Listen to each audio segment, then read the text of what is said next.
हरिओम, जय श्री कृष्णा।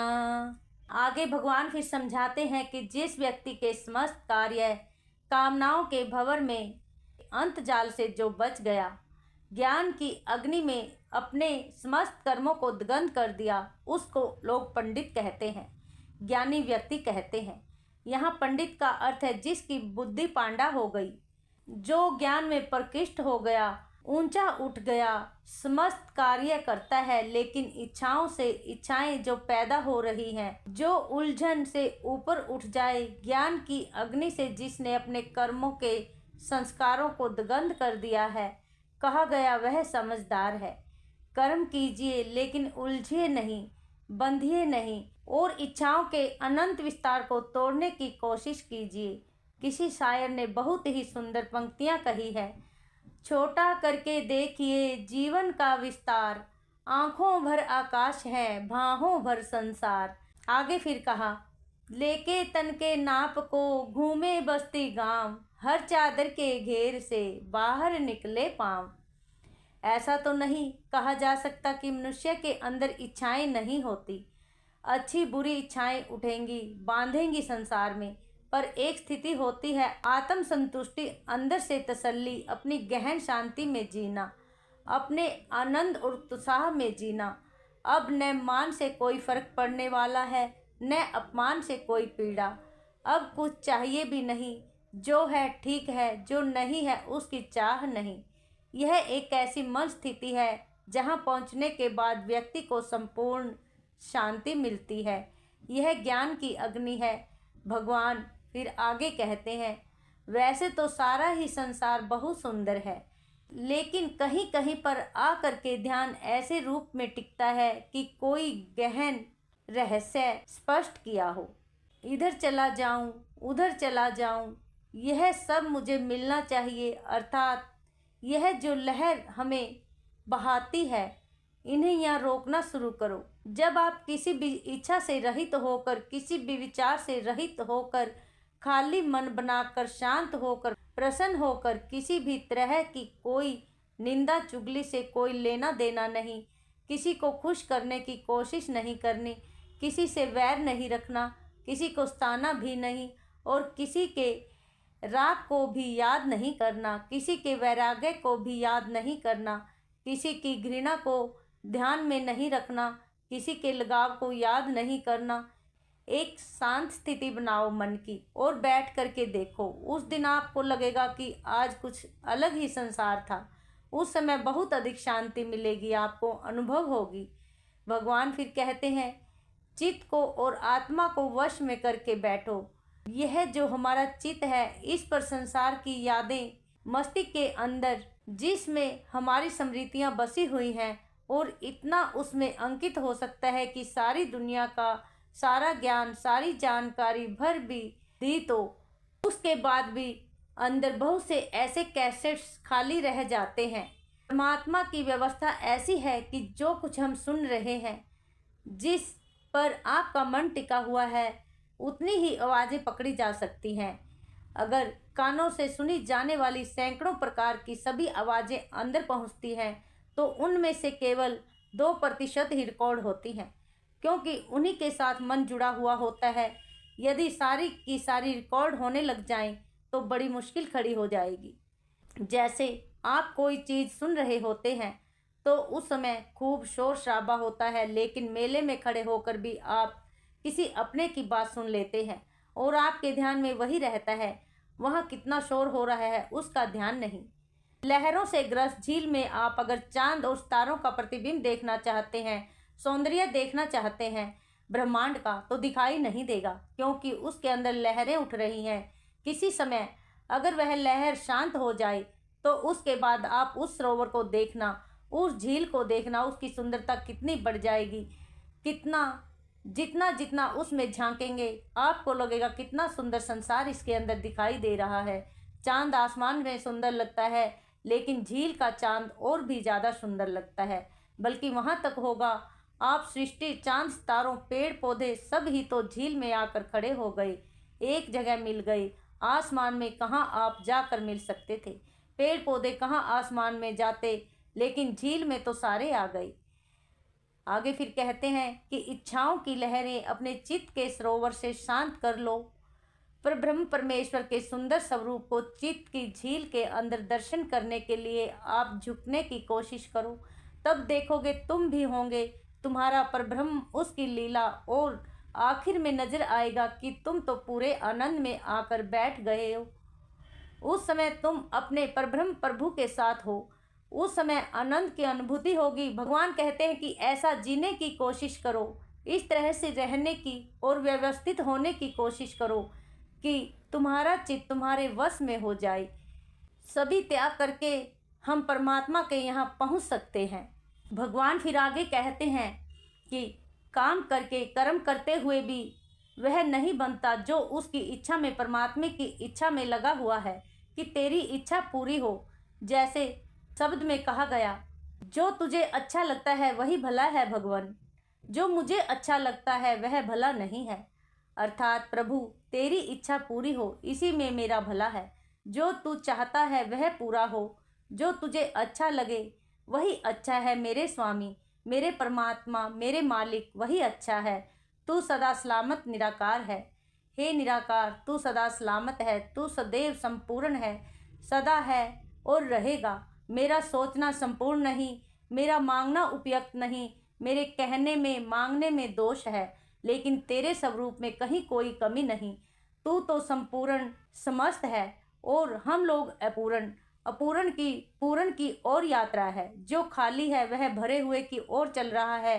तो कहा गया, जो संतुष्ट है, इच्छाओं से रहित है, सब तरह के जो द्वंद्व हैं, हानि लाभ, मान अपमान, जय पराजय, दुख सुख आदि, इन सब से ऊपर उठ गया, जो ईर्ष्या मत्सर द्वेष से रहित हो गया। भगवान कृष्ण ने द्वेष ईर्ष्या वैर शब्द का प्रयोग गीता में जगह जगह किया है और कहा है कि यह जरूर छूटना चाहिए।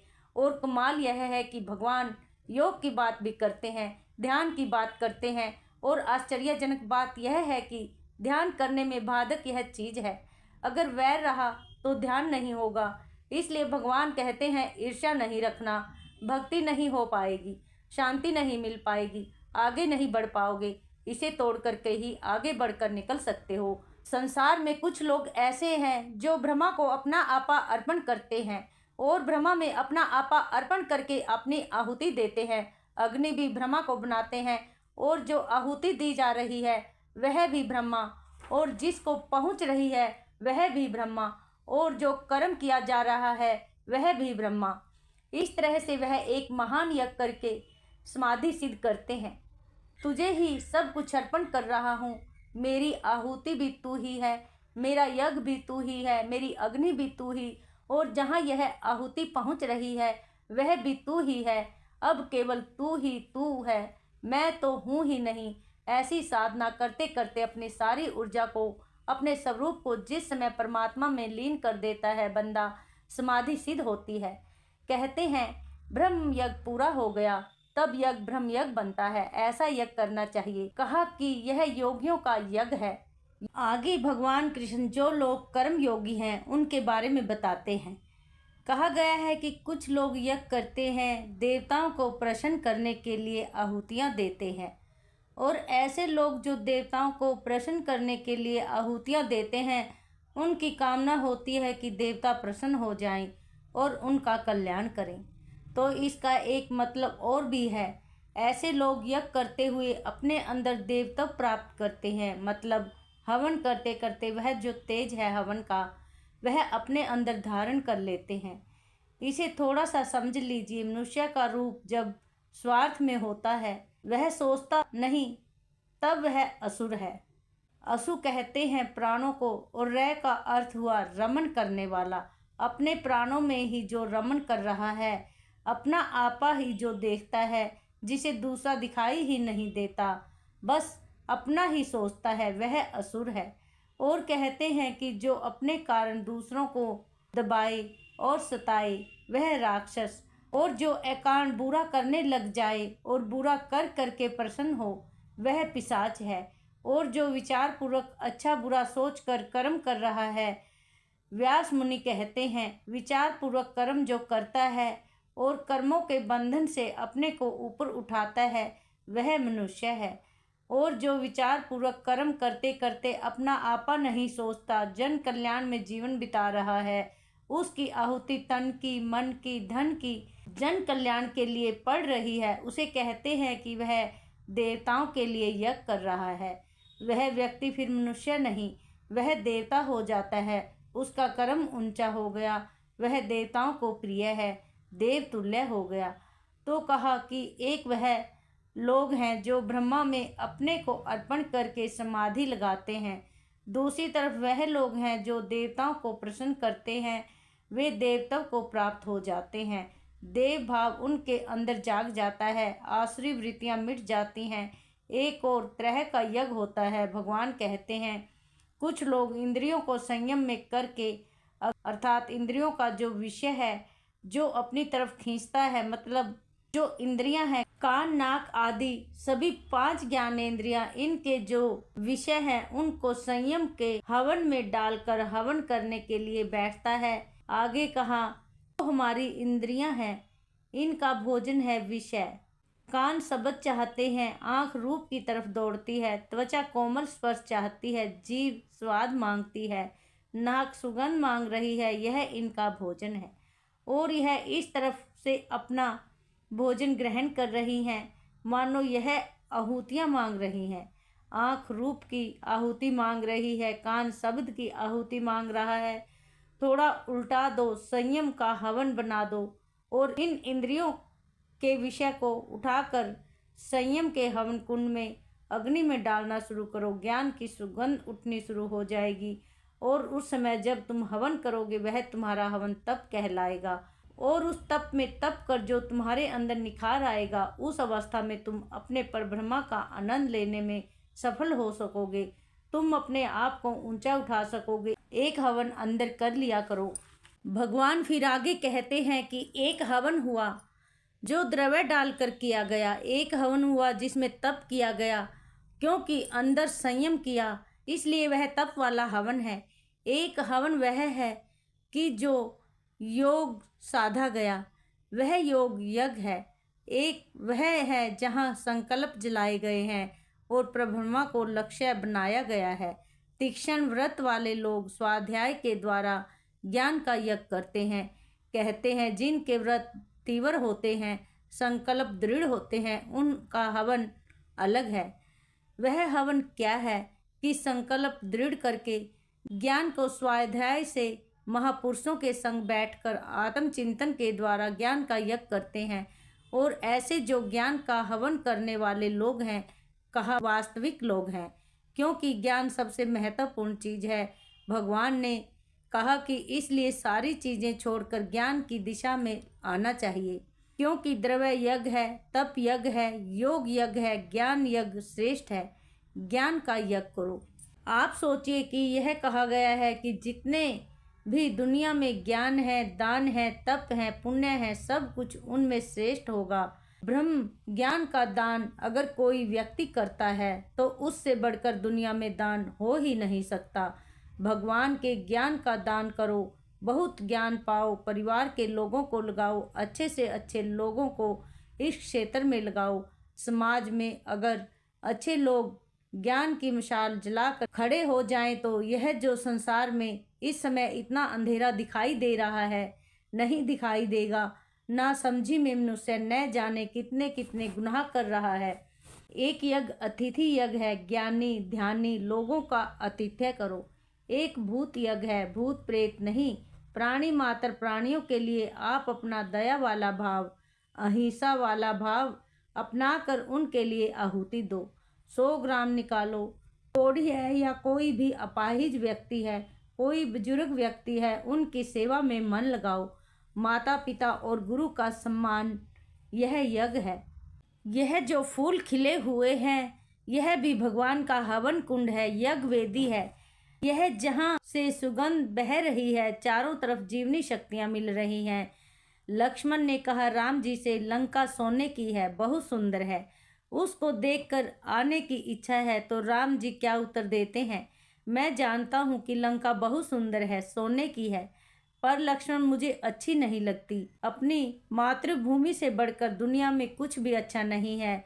स्वर्ग भी कहीं हो वह भी नीचा है, अपनी मातृभूमि स्वर्ग से कहीं ऊंची है, उसका सम्मान करो। मातृभूमि एक यज्ञ वेदी है, वीरों के सिर वहां पर चढ़ाए जाते हैं, तब वह अग्नि धधकती है, लेकिन उसमें से जो सुगंध बहती है, अगर कोई यह कहे यह भारत माता है। कश्मीर से लेकर कन्याकुमारी तक इसमें रहने वाले जितने भी लोग हैं, उनमें जो देशभक्ति है और वह जो भावना है, उसका नाम भारत माता है। उसके लिए हम जय जयकार बोलते हैं, भारत माता की जय। इसलिए एक यज्ञ यह होता है जब व्यक्ति माता पिता गुरुजनों का सम्मान करता है, ईश्वर का ध्यान करता है, भक्ति करता है। उससे भी बढ़कर राष्ट्र यज्ञ है। अपने राष्ट्र की रक्षा के लिए, देश की एकता के लिए, जन कल्याण के लिए खड़े हो। मातृभूमि की रक्षा करना और वहां बसे हुए सब लोगों का कल्याण करना, यह प्रत्येक धार्मिक व्यक्ति का कर्तव्य है। भगवान कहते हैं, अर्जुन ज्ञान पाना है तो ज्ञानियों के संग जाओ, उन्हें मनाओ, सिर झुकाकर के उनका सम्मान करो, सेवा से उन्हें प्रसन्न करो और फिर सवाल करो, फिर जिज्ञासा करो, प्रणाम करो, झुको, विनम्र हो जाओ उनके सामने, फिर प्रश्न करते करते अपना ज्ञान बढ़ाने के लिए तत्पर हो जाओ। तब वे उपदेश करेंगे, तब तुम्हारा कल्याण होगा। भगवान ने कहा, जो श्रद्धावान है वह ज्ञान को प्राप्त करेगा, जिसकी इंद्रियां अपने वश में है, बहक नहीं रहा, वह ज्ञान प्राप्त करेगा और ज्ञान प्राप्त करके बड़ी शीघ्रता से परम शांति को प्राप्त करेगा, उसे पूरा आनंद मिल सकता है। भगवान फिर कहते हैं कि दुनिया में इससे बढ़कर पवित्र करने वाली चीज़ कोई हो ही नहीं सकती, और इसे पाना है तो सेवा करनी पड़ेगी, विनम्र बन कर पहुँचना होगा। गुरुओं का सानिध्य पाने के लिए अपने को खपाना पड़ेगा। जिनसे जिज्ञासा करना, पर सेवा से उन्हें प्रसन्न करो। जिज्ञासा करने का ढंग भी आना चाहिए, कब जिज्ञासा करें, कैसी जिज्ञासा करें, कुछ मौलिक प्रश्न करो, श्रद्धा भाव से उनका उत्तर लो। भगवान कहते हैं कि जितनी गहरी श्रद्धा होगी, उतना ही तत्पर होकर अपने को संयम में रख करके ज्ञान पाने में समर्थ होंगे, और तब तुम्हारा ज्ञान तुम्हें शांति देने में समर्थ होगा। यह चतुर्थ अध्याय का सार है। आगे अध्याय 5। जय श्री कृष्णा। हरि ओम। ओम नमो भगवते वासुदेवाय नमः। ओम नमो भगवते वासुदेवाय नमः। ओम नमो भगवते वासुदेवाय नमः। हरे राम राम राम हरे हरे, हरे कृष्ण कृष्ण कृष्ण हरे